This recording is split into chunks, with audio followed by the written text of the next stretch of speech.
దేశం మొత్తం మీదున్న best gold sellers, best designs ఇప్పుడు హైదరాబాద్ లో pan India jewel show. Don't miss it.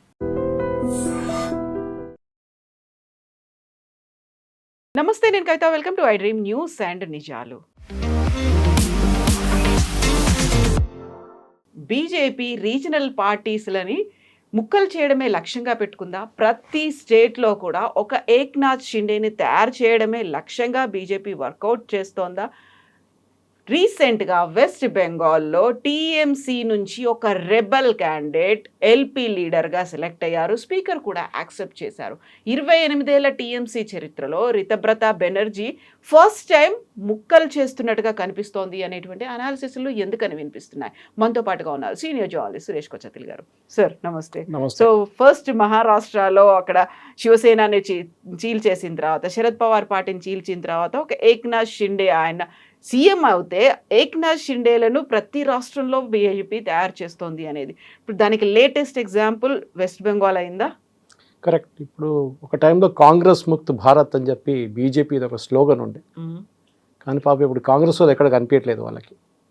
Telangana, Karnataka మినహా కేరళలో అయితే అలయన్స్లో ఉన్నారు వాళ్ళు, జార్ఖండ్లో అలయన్స్లో ఉన్నారు, ఒక హిమాచల్ ప్రదేశ్లో ఉంది. టెక్నికలీ సింగిల్ పార్టీగా వాళ్ళు 3 స్టేట్స్లోనే ఉన్నారు, అలయన్స్లో 2 స్టేట్స్లో ఉన్నారు.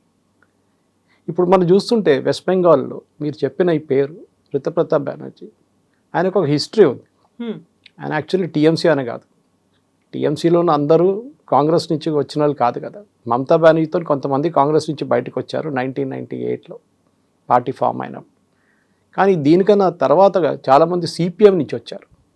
దానికోసం మీరు చూస్తుంటారు సిపిఎం ఓట్లు అన్నీ షిఫ్ట్ అయిపోయింది మొత్తం టీఎంసీ వైపు over the years. First time Mamata బెనర్జీకి అన్ని సీట్లు రాలేదు, కానీ రెండోసారి మూడోసారి మంచి సీట్, చాలా బాగా వచ్చిన సీట్స్. సిపిఎం కంప్లీట్గా డిసపియర్ అయిపోయారు. వాళ్ళ 550 ఆఫీసర్స్ టీఎంసీ టేక్ ఓవర్ చేసుకున్నారని చెప్పి మొన్న వాళ్ళు ట్వీట్ చేశారు. దాన్ని ఇప్పుడు మేము రిటర్న్ తీసుకున్నామని చెప్పేసి. సో ఎవరో అన్నారు దాంట్లో మీరు బీజేపీని థ్యాంక్స్ చెప్పాలి, ఎందుకంటే వాళ్ళు లేకుంటే మీరు ఎట్లా తీసుకుంటారు, ఇది ఇన్ని రోజులు 15 సంవత్సరాల నుంచి మీరు మీ ఆఫీస్ని ముట్టలేకపోయారు మీరు అని చెప్పేసి ఈ పరిస్థితిలో ఉన్నారు. ఈ రితప్రతాప్ బెనర్జీ అనే మనిషి సిపిఎం నుంచి వచ్చింది. సిపిఎంలో ఆయనకు ఒక కలర్డ్ హిస్టరీ ఉంది. ఆయన ఒక యూత్ లీడర్గా ఉండే అక్కడ. ఆయనకు మీద ఒక సెక్షువల్ హెరాస్మెంట్ కేసు వస్తే ఆయన్ని పార్టీ నుంచి ఎట్లా తీయాలని వీళ్ళకి తెలియకపోయింది సిపిఎం వాళ్ళకి. ఎందుకంటే ఓపెన్గా అక్నాలెడ్జ్ చేస్తే కేరళలో కేసు ఉండే శశి అని చెప్పి వాళ్ళకి ఎమ్మెల్యే, సేమ్ ప్రాబ్లం. అక్కడ వాళ్ళ పార్టీలో ఇంటర్నల్ ఎంక్వైరీ పెట్టి ఆయన్ని ఏం చెప్తారు, ఓకే డౌట్ ఉంది కానీ ప్రూఫ్ లేదని చెప్పి పక్కన పెట్టేశారు ఆ కేసు. రితప్రతాప్ బెనర్జీ కేసు అది కాదు, సాలిడ్ ప్రూఫ్ ఉండే. అమ్మాయి వచ్చి కంప్లైంట్ చేసి state human rights commission complaint చేసి చాలా మటుకు పోలీస్ స్టేషన్లో ఎఫ్ఐఆర్ దర్జ్ చేసిన తర్వాత వీళ్ళు ఏం తెలియకపోయినప్పుడు వీళ్ళేం చేశారంటే రితప్రతాప్ బెనర్జీని సస్పెండ్ చేశారు పార్టీ నుంచి. ఎందుకని అడగండి, మాంట్ బ్లాంక్ పెన్ యూస్ చేస్తున్నారు, పాకెట్లో పెట్టుకున్నాడు, ఐఫోన్ చేతిలో ఉంది. ఒక కమ్యూనిస్ట్ పార్టీ ప్రవర్తగా మీరు ఐఫోన్ వాడడం ఏంటి, మాంట్ బ్లాంక్ పెన్ వాడడం, లగ్జరియస్ ఐటమ్స్ ఎలా యూస్ ఆలోచించి. ఒకవైపు సెక్షువల్ హెరాస్మెంట్ కేసు ఉంటే దాంట్లో సస్పెండ్ చేయకుండా దీంట్లో సస్పెండ్ చేశారు. ఆయన హ్యాపీ, రాజ్యసభ ఎంపీ ఉండే, ఆయన్ని ఇమ్మీడియట్గా తృణమూల్లో జాయిన్ అయిపోయాడు. ఇప్పుడు మమతా బెనర్జీకి ప్రాబ్లం అయిపోయింది, ఈయనని ఏం చేయాలి ఇప్పుడు అని చెప్పేసి. సో మమతా బెనర్జీ అప్పుడే వాళ్ళ ట్రేడ్ యూనియన్ని కొంచెం స్ట్రెంగ్తన్ చేయడానికి ట్రై చేస్తున్నారు వెస్ట్ బెంగాల్లో. ఐఎన్టీయూసీ అని ఉంటుంది కాంగ్రెస్ వాళ్ళది.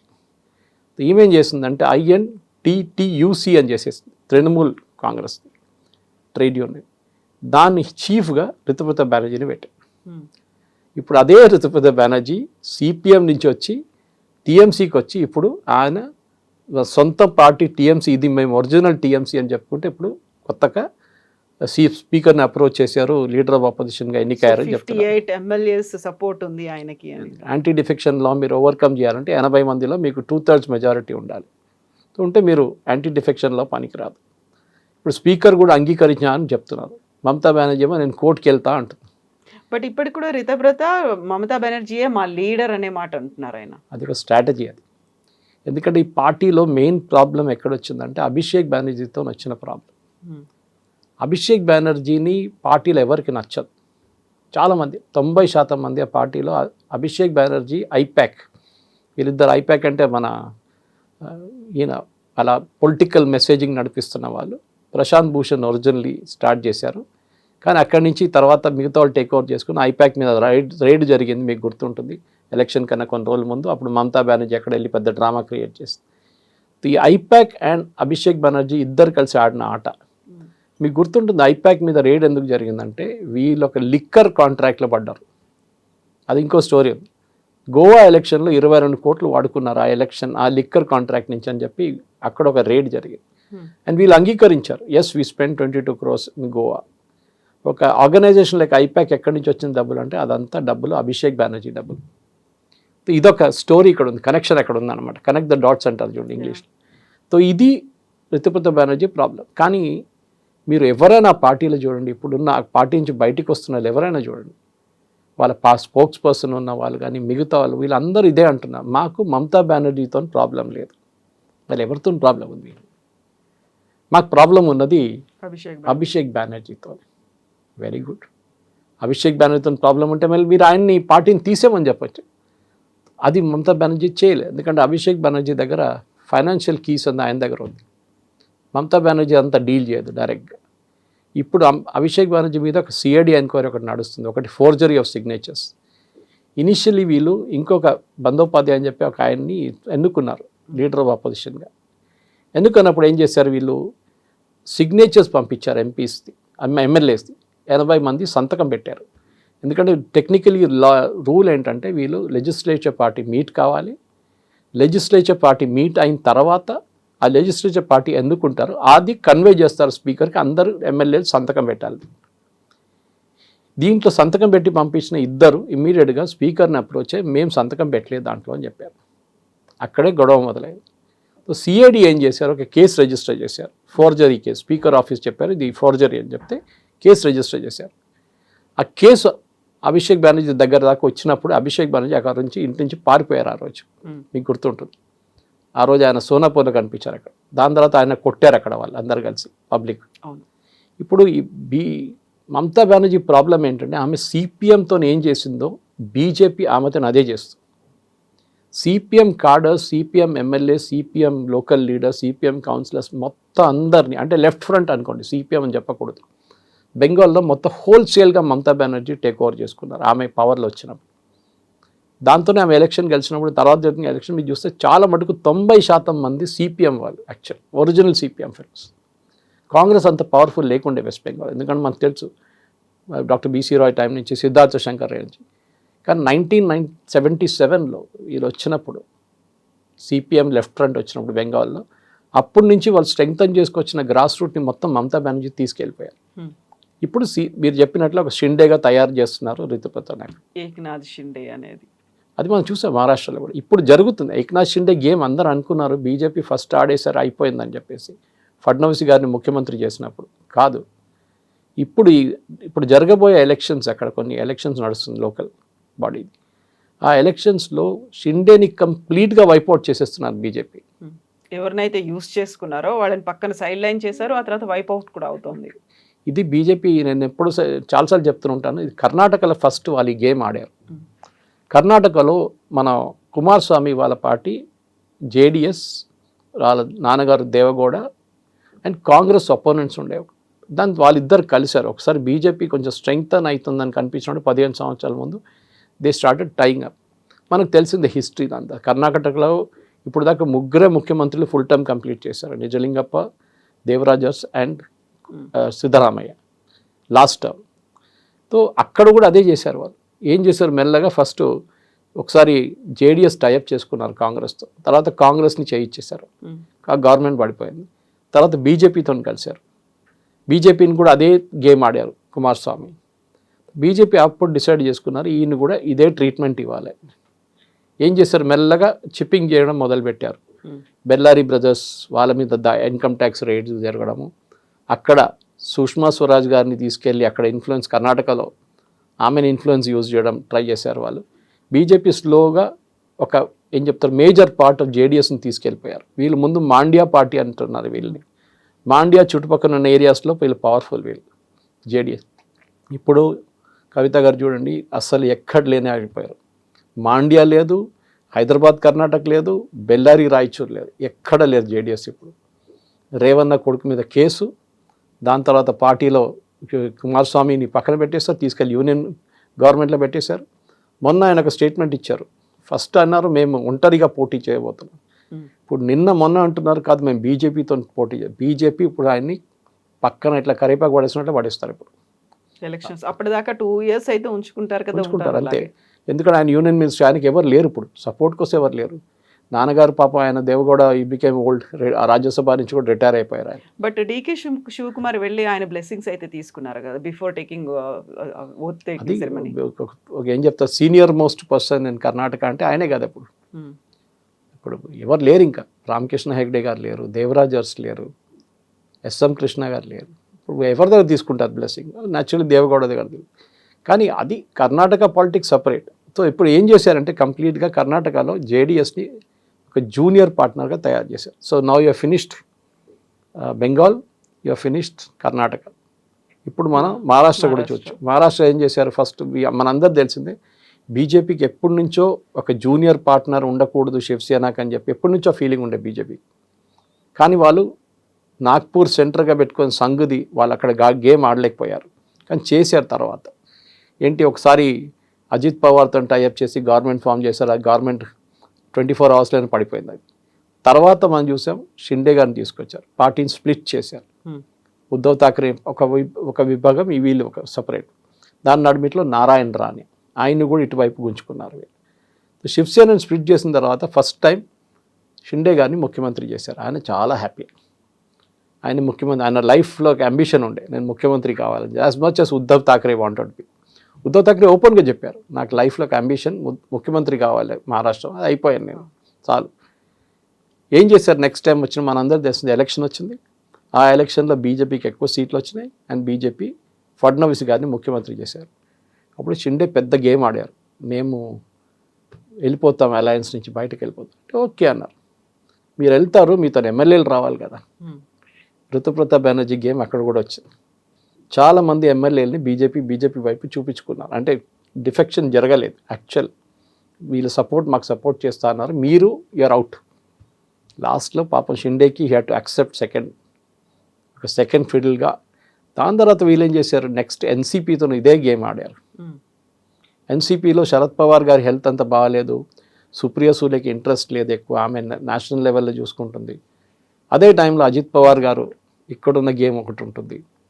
ఇదన్నీ జరిగిన తర్వాత మనకి జరిగిన ప్లేన్ క్రాష్ ఒకటి, unfortunate plane crash. And now BJP wife ఇప్పుడు ఆమెనే ఒక దట్ ఈస్ జస్ట్ నామకే వాస్తే, అదంతా ఫిగర్ హెడ్ గల. ఇప్పుడు ఎన్సీపీనే బీజేపీ మొత్తం స్ప్లిట్ చేయడానికి ట్రై చేస్తున్నారు. అది కూడా నడుస్తుంది ఒక గేమ్. ఇంకోటి ఒరిజినల్ ఎన్సీపీని కూడా ట్రై చేస్తున్నారు, ఈల ఎన్సీపీని కూడా ట్రై చేస్తున్నారు. సో బీజేపీది ఒక గేమ్ ప్లాన్ అనేది దాన్ని తప్పట్లే మనం. కాకపోతే తప్పు పట్టలేం అనుకున్నప్పుడుగా ఒరిజినల్గా ఉండేటువంటి బీజేపీ ఒక క్యాడర్ బేస్డ్గా ఉంటుంది, దానికంటూ కొన్ని వాల్యూస్ అనేవి ఉన్నాయి, ప్రిన్సిపల్గా ఉంటుంది అనుకున్నప్పుడు ఈ పవర్ గేమ్లో ఇలాంటి పాలిటిక్స్ ప్లే చేయడం అనేది ప్రాపర్గా కాదు కదా. మిగతా వాటన్నిటికీ బీజేపీకి ఉన్న తేడా అదే అని అంత గొప్పగా చెప్పుకుంటున్నప్పుడు ఇప్పుడు కేవలం రాష్ట్రాల్లో అధికారం రావాలి, మా సీఎం ఉండాలి, మా గవర్నమెంట్ ఉండాలి, డబుల్ ఇంజన్ సర్కార్ ఉండాలి అనుకున్నప్పుడు ఇలా స్ప్లిట్ గేమ్ ఎందుకు, వాళ్ళని వానిష్ చేయడం ఏంటి అని. ఇది ఇంగ్లీష్లో ఒక సేయింగ్ ఉంది, all is fair in love and war అని. ఎగ్జాక్ట్లీ పాలిటిక్స్లో కూడా అదే అవుతుంది. Politics is art of the possible అంటారు. అంటే సరే మీరు BJP party with a difference అంటారు. అది వాజ్పేయి గారు ఒకసారి అన్నారు, సర్కారీ ఆయంగి సర్కారీ జాయంగి, ఆ ఫేమస్ స్పీచ్ ఒకటి ఉంది లోక్సభలో 13 ఒక ఓటుతో ఓడిపోయిన తర్వాత. బీజేపీ ఆ రోజు నేర్చుకున్నారు ఒక్క ఓటు విలువ ఏంటనేది. ఓకే, అప్పుడు Pramod Mahajan was back room boy, వీళ్ళందరూ ఆ టైంలో ప్లానింగ్ ఉండే. కానీ ఇప్పుడున్న బీజేపీ చాలా రూత్లెస్ బీజేపీ తయారు చేశారా అలా. సర్వైవల్ అట్లా ఉంటుంది. ఇప్పుడు మీరు అడవిలో ఉంటే సింహం కానీ పులి కానీ ఏమంటారు, రేపటి నుంచి నేనేం చేయను, నాకు ఎవరైనా మీ తెచ్చి ఫుల్ మీల్ పెడితే నేను తింటా అంటే అది కాదు. They have to hunt for it. దానికున్న జూలో ఉన్న పులి కానీ బయట ఉన్న పులికి డిఫరెన్స్ అది. They will hunt for it. వాళ్ళకి ఆ హంగర్ ఉంటుంది. రాజ్దీప్ సర్దేశాయ్ ఒక పుస్తకం రాశారు చాలా సంవత్సరాల ముందు, బీజేపీ వార్ మిషన్ గురించి. And he is not sympathetic to BJP, మనకు he is an anti BJP. కానీ ఈవెన్ రాజ్దీప్ చెప్పారు, the way BJP has built its machinery, ruthless machinery. ఎలక్షన్లో ఈవెన్ మున్సిపల్ ఎలక్షన్ కూడా వాళ్ళకు లోక్సభ ఎలక్షన్ లాగా సీరియస్గా తీసుకుంటారు. నిన్న రామచంద్ర గుహ గారు ఒక ఇంటర్వ్యూ ఇచ్చారు, మీరు చూసుంటారు. దాంట్లో ఆయన చాలా క్లియర్గా చెప్పారు, why Rahul Gandhi cannot be the prime minister material. Karan Thapar's interview ఒకటి వైర్లో, అది కూడా which is an anti BJP publication. Why Rahul Gandhi can never be the prime minister అన్న రీజన్ ఎక్కడ ఇచ్చింది. ఈ క్రైసిస్ వచ్చింది చూడండి, energy crisis. Almost every country has folded up. అంటే ఎవ్రీ కంట్రీలో క్రైసిస్ వచ్చి 100% పెంచేశారు, 50% పెంచేశారు, కరెన్సీ డివాల్యూ చేశారు. కానీ మనం ఇంకా పట్టుకొని నిలబడం. And that Ramachandra Guha is a పక్కా కాంగ్రెస్ ఫ్యామిలీకి ఏం చెప్తారు, మెయిన్ భజన్ మండలి లీడర్ ఆయన చెప్తున్నారు. అది రాహుల్ గాంధీలో లేదు, మోదీలో ఉంది. That's a difference. మీరు చూడండి, ఇప్పుడు ఎథిక్స్ అని మీరు చెప్పింది కరెక్ట్. ఎథిక్స్ ఉండాలి, మీకు పార్టీ విత్ ద డిఫరెన్స్ అన్నప్పుడు ఇదంతా చేయొచ్చా అని అడిగితే ఏం చేస్తారు చెప్పండి? What will you do? అంత స్ట్రగుల్ ఫర్ ఎగ్జిస్టెన్స్ అనే పరిస్థితి బీజేపీకి ఉందా? లేదు. కానీ అదే పాయింట్ అక్కడ. బీజేపీ ఇప్పుడు గ్రో కావాలంటే మీరు నితీష్ కుమార్ కేసు తీసుకోండి. బీహార్లో నితీష్ కుమార్ ఎన్నో సంవత్సరాల నుంచి బీహార్లో ముఖ్యమంత్రి. తేజస్వి యాదవ్తోనున్నారు, ఆర్జేడీతోనున్నారు, లాలూ ప్రసాద్, మళ్ళీ బీజేపీ, మళ్ళీ ఆయారాం గయారాం లాగా ఆయన ఎప్పుడు ట్రస్ట్ చేయలేము అన్నమాట. నితీష్ కుమార్ గారు అంతే. కానీ ఇప్పుడు ఏం జరిగింది నితీష్ కుమార్తో లాస్ట్లో, ఆయన్ని కంప్లీట్గా బీజేపీ సైడ్ లైన్ చేసేసారు. జేడీయూకి తక్కువ సీట్లు ఏమో రాలేదు, ఆల్మోస్ట్ ఈక్వల్ సీట్లు వచ్చాయి బీజేపీకి. కానీ ఏం చేశారు బీజేపీ? చాలా క్లియర్గా చెప్పారు, మీ టైం అయిపోయింది, your time is over, better go now. ఏది బీజేపీలో సుశీల్ కుమార్ మోదీ బీజేపీలో ఉన్న ఒక్కటే బీహార్లో లీడర్ ఉండే ఆ టైంలో, మిగతా ఎవ్వరు లేరు, ఇప్పుడు కూడా లేరు బీజేపీలో, పెద్ద లీడర్లు ఎవరు లేరు. కానీ బీజేపీ చాలా క్లియర్గా అన్నారు, నో మీరు వెళ్ళాల్సింది. వెళ్ళిపోయారు పాపం. ఆయనకి ఏం చేస్తారు? అక్కడే ఆయన హెల్ప్లెస్నెస్ కనిపిస్తుంది అనమాట మనకి. రాజ్యసభ ఇది ఇచ్చేసారు, పంపించేశారు, కావాలంటే యూనియన్ మినిస్టర్ చేస్తున్నారు, వద్దన్నారు ఆయన. ఎప్పుడు నితీష్ కుమార్ చెప్తూనే ఉంటుండే ఎలక్షన్ ముందు, మీకు గుర్తుంటుంది, this is my last election, this is my last election. అది బీజేపీ వాడుకున్నారు. సో మీరు అడగొచ్చు, బీహార్, మహారాష్ట్ర, ఇప్పుడు వెస్ట్ బెంగాల్ బీజేపీ ఎందుకు చేస్తున్నారు? And you can take Himanta Biswa Sharma, మనం మర్చిపోయాం ఆయన గురించి. బీజేపీలో మీరు ఇప్పుడు చూస్తున్న leader Suvendu Adhikari was Mamata Banerjee's right hand. Mamata Banerjee right hand ఉండి కూడా ఆయన చేశారంటే ఎందుకు చేశారు అని అడుగుతారు చాలా క్లియర్.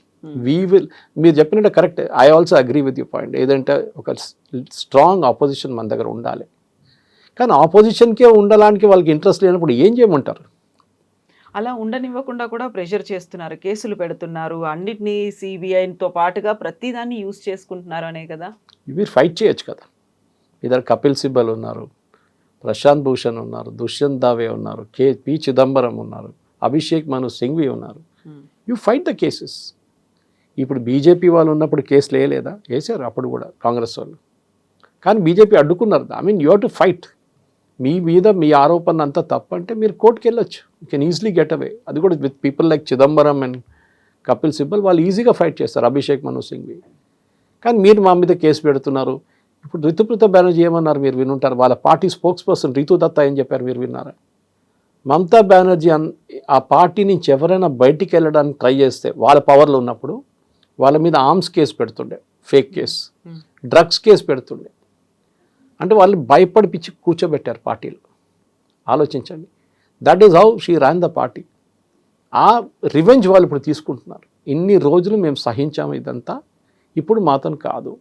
సరే దాంట్లో బీజేపీ చేయి ఉందంటే ఉంది, there is no doubt about it. కానీ బీజేపీ వీళ్ళని తీసుకోరు. ఇప్పుడు వాళ్ళకి తెలిసిపోయింది, దిస్ ఇస్ వాట్ మన సీనియర్ మోస్ట్ లీడర్ మొన్న చెప్పారు. ఓకే, బీజేపీ నుంచి అడిగా, బీజేపీ తీసుకుంటారా వీ లీడర్ని అని చెప్పేసి ముకుల్ రాయ్. ఆయన ఏమన్నారు, sorry we will not take. మాకు చాలామంది ఉన్నారు మా దగ్గర, we have enough, more than enough MLAs, 208 మంది ఉన్నప్పుడు మాకు తీసుకోక్కర్లేదు ఎవరిని, వీ విల్ నాట్ టేక్. ఎందుకంటే అదే కచరా ఇక్కడ వచ్చేస్తే మమ్మల్ని కూడా కచరా చేసేస్తారు వీళ్ళు, మాకు వద్దని చెప్పి. So then TMC got notice, మేము బీజేపీ వైపు వెళ్ళలేము, మేము సొంతంగా మనే పార్టీ పెట్టుకోవాలి. సో దాని పార్టీ స్ప్లిట్ చేస్తారు, సింపుల్. సో మమతా బెనర్జీ ఒక టైంలో ఇండియా అలయన్స్ లీడర్, నేను ప్రధానమంత్రి మెటీరియల్ అని చెప్పిన మనిషిని ఇప్పుడు రాహుల్ గాంధీ కూడా పట్టించుకోవట్లేదు. మీరు నిన్న చూసుంటారు ఇంటర్వ్యూ, మన former leader of opposition Adhir Ranjan Chowdhury ఒక ఛానల్కి ఇంటర్వ్యూ ఇస్తా అన్నారు, మీరు మా వైపు రండి, మిమ్మల్ని బీజేపీ ఎట్లైనా తీసుకోరు, you come towards us, we will take you అని కాంగ్రెస్ ఆఫర్ ఇస్తున్నారు, ఓపెన్ ఆఫర్. అప్పుడేమంటారు, మీరు మా వైపు నుంచే వెళ్ళారు కదా, Trinamool Congress was formed from Congress, so come back home, ghar wapsi చేద్దాం అని చెప్తున్నారు. ఇదొక గేమ్ ఉంది ఒకవైపు. సో న్యాచురలీ ఇప్పుడు మీరు చెప్పిన దాని మాటకి కేసులు ఉంటాయా, కేసులు ఉండవా అంటే ఈవెన్ సువేందు అధికారి మీద కేసులు ఉంటాయి, అది ఇప్పుడు కూడా నడుస్తుంది. It has not stopped.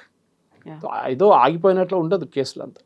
కానీ ఎస్, బీజేపీ ఒక ఏం చెప్తారు, ఒక టైగర్ లాగా, లయన్ లాగా నెక్స్ట్ టార్గెట్ ఎవరు నేను చూసి తిరుగుతుంది, ఎవరు లేరు ఇంకా. మీరు బిలీవ్ చేయరు, ఇప్పుడు చూడండి కర్ణాటకలో ఈ మార్పు ఎందుకు తీసుకొచ్చారు. సిద్ధరామయ్య బాగానే ఉన్నాడు కదా, సరే వాళ్ళ నడిమిట్లో ఒక అన్రిటర్న్ ఒప్పందం ఒకటి ఉండే, ఏంటి 2.5 సంవత్సరాలు ఈయన పరిపాలిస్తారు, 2.5 సంవత్సరాలు. ఇది ఉద్ధవ్ థాక్రే అండ్ ఫడ్నవీస్ నడిమిట్లో కూడా ఉండే. ఉద్ధవ్ థాక్రే అంగీకరించలేదు, దాని తర్వాత మనకు తెలిసిందే. దాని తర్వాత జరిగిన స్ప్లిట్ పార్టీలో మన అందరు తెలుసు, కాంగ్రెస్తో నుండి పొత్తుండే, అట్లనే కాంగ్రెస్తో ఇదే చేయించారు ఉద్ధవ్ థాక్రే. సో ఈ పాలిటిక్స్ గేమ్లో న్యాచురల్లీ బీజేపీ ముందుకున్న అదంటే డౌట్ లేదు. అమిత్ షా లాంటి క్యాల్కులేటివ్ చాణక్యాన్ని మీరు అడ్డుకోలేరు. ఆయన వెస్ట్ బెంగాల్ మేము గెలుస్తామని చెప్పినప్పుడు చాలామంది నవ్వారు, మాకు 200 సీట్లు వస్తాయంటే ఇంకా నవ్వారు, ఇంకా అన్ని రిడిక్యూల్ చేశారు. ఏం జరిగింది ఫైనలీ? ఇదే కదా, that they one the seats. అది వాళ్ళట్లా కాన్ఫిడెన్స్ ఉంది. అది గుజరాత్ ఉండొచ్చు, మహారాష్ట్ర ఉండొచ్చు, హర్యానా ఓడిపోతారు అని చెప్పిన ఎలక్షన్ ఈవెన్ బీజేపీ లీడర్స్ అంగీకరించుకున్నారు, మేము ఓడిపోతాం, ఆ ఎలక్షన్ గెలిచారు.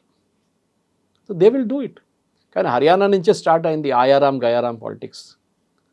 ఇక్కడేం జరిగింది మన దగ్గర కూడా, తెలంగాణలో కేసీఆర్ ఉన్నప్పుడు కాంగ్రెస్ వాళ్ళని కొనుక్కున్నారు ఎమ్మెల్యేలని, ఇప్పుడు కాంగ్రెస్ వాళ్ళు వస్తే కేసీఆర్ ఎమ్మెల్యేలు కొనుక్కున్నారు. రెండు వైపుల నుంచి ఆల్ ఈస్ ఫేర్ అంటున్నారు వీళ్ళప్పుడు. ఇది వీళ్ళ గేమ్ అనమాట. ఎక్కడైతే బీజేపీకి ఏ స్టేట్లో అయితే బలంగా లేదో, ఎంటర్ అవ్వడానికి స్కోప్ ఉండదో, ఆ టైంలో వాళ్ళని ఏదో ఒక కేసులు పెడతారు, ఇరికించే ప్రయత్నం చేస్తారు. లేదు కొంచెం ఏదైనా బలం ఉంది అంటే గవర్నమెంట్ ఫామ్ చేయడానికి అక్కడ ఇంకో రీజనల్ పార్టీతో పొత్తు పెట్టుకుంటారు, మొత్తంగా మళ్ళీ అక్కడే కోయలేషన్ గవర్నమెంట్ ఒకటి తీసుకొస్తారు, మెల్లిమెల్లిగా వాళ్ళని సైడ్ లైన్ చేస్తారనేది.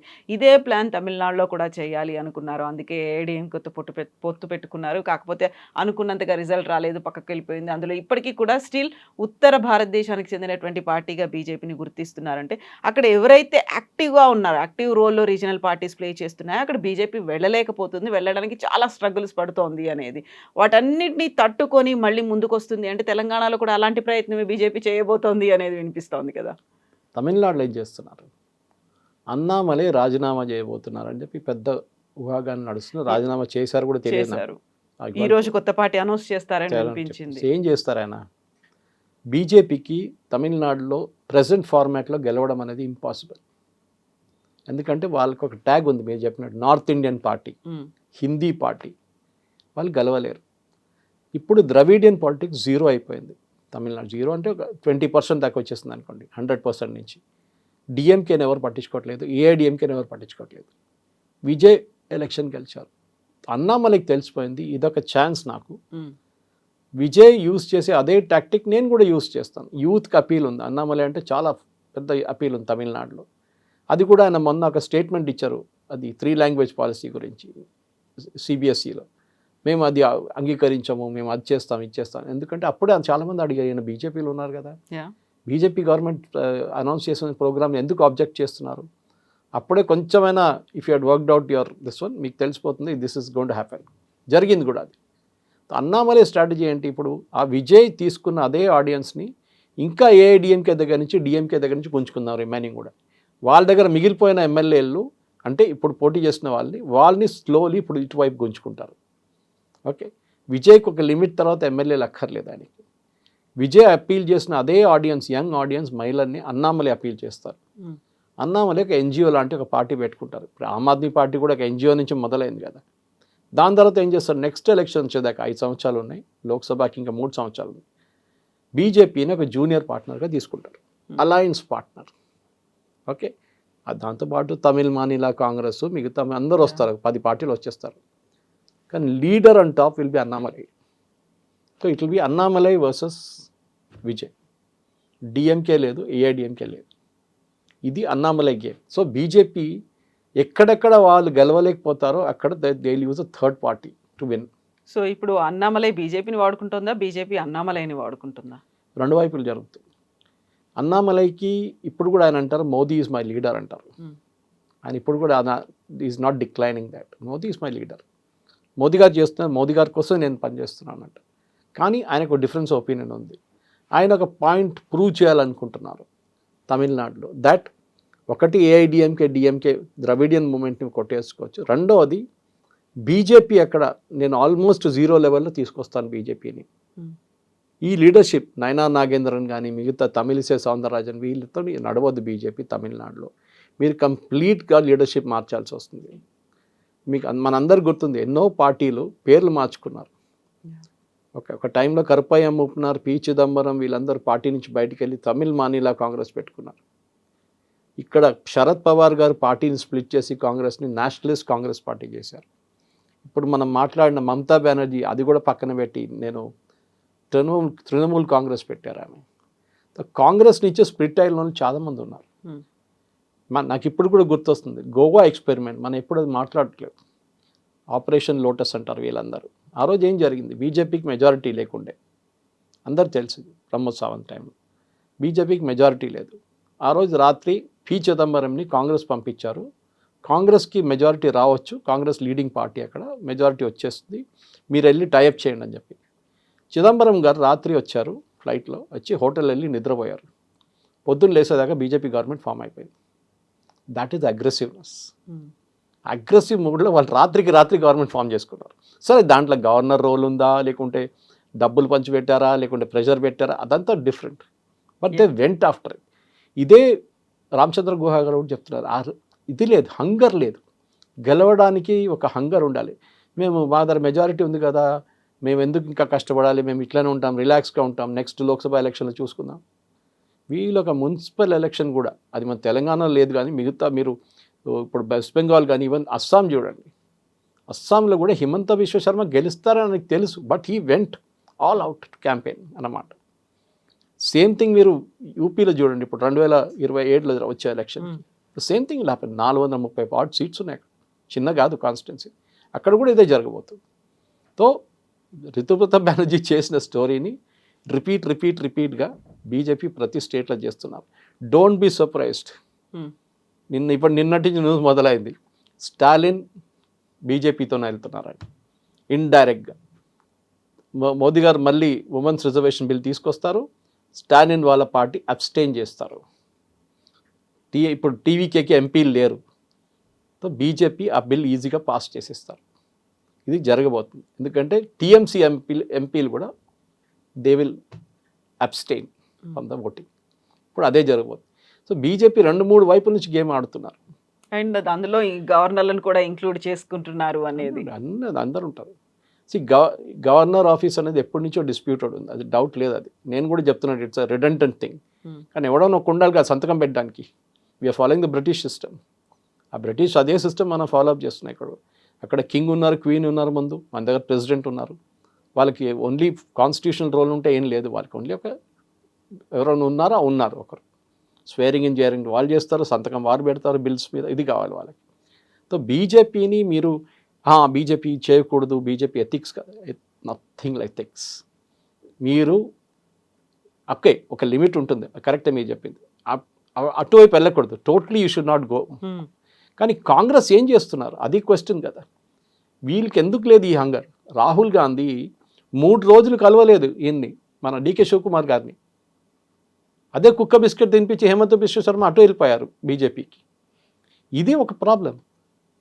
తేజస్వి యాదవ్, లాలూ ప్రసాద్ యాదవ్ అండ్ వీళ్ళు వచ్చి అక్కడ ఢిల్లీలో వెయిట్ చేస్తున్నారు. 3 రోజులు వెయిట్ చేస్తారు మీటింగ్ కోసం, బీహార్ ఎలక్షన్ కన్నా ముందు రాబ్రీ దేవితో. ఎందుకు? క్యాండిడేట్ లిస్ట్ సెలెక్ట్ చేయడానికి. రాహుల్ గాంధీ కలవలేదు, కొలంబియాకి వెళ్ళిపోయారు. ఆలోచించండి, ఇక్కడ ఎలక్షన్ సీరియస్నెస్ నడుతుంటే మీరు కొలంబియాకి వెళ్ళిపోతారా? అది వీళ్ళు ముందే ప్లానింగ్. ఆల్రెడీ యూపీ స్టార్ట్ అయిపోయింది. కాంగ్రెస్ ఏం చేస్తారు? This is where the problem is. మీరు కంప్లైంట్ చేయకండి, మీరు కూడా అదే గేమ్ ఆడండి, అప్పుడు చూద్దాం చెప్పి. దానికోసం కాంగ్రెస్ ఇవాళ ఈ పరిస్థితికి వచ్చేసారు. అండ్ దే విల్, అది రామచంద్ర గుహ చెప్పినట్ల వాళ్ళకి హంగర్ లేదు. ఆయన ఒక ఇంగ్లీష్లో ఒక వర్డ్ యూజ్ చేస్తుంది, అది శశి తరూర్ లాగా చాలా కాంప్లికేటెడ్ ఇంగ్లీష్ ఉంది, నాకు అర్థం కాలేదు. కానీ బేసిక్ మీనింగ్ ఇస్ వాళ్ళకి ఇంట్రెస్ట్ లేదు. Rahul Gandhi is a reluctant politician. వాళ్ళ నాన్నగారు లాగా వాళ్ళ అమ్మగారు గుంజి తీసుకొచ్చారు ఆయన్ని. He's least interested in politics. ఆయనతో కాదు. ఆయనకి ఓన్లీ ఎట్లనో అక్కడ ఉన్నాడు కదా అని చెప్పి నడిపించుకుంటున్నాడు అంతే.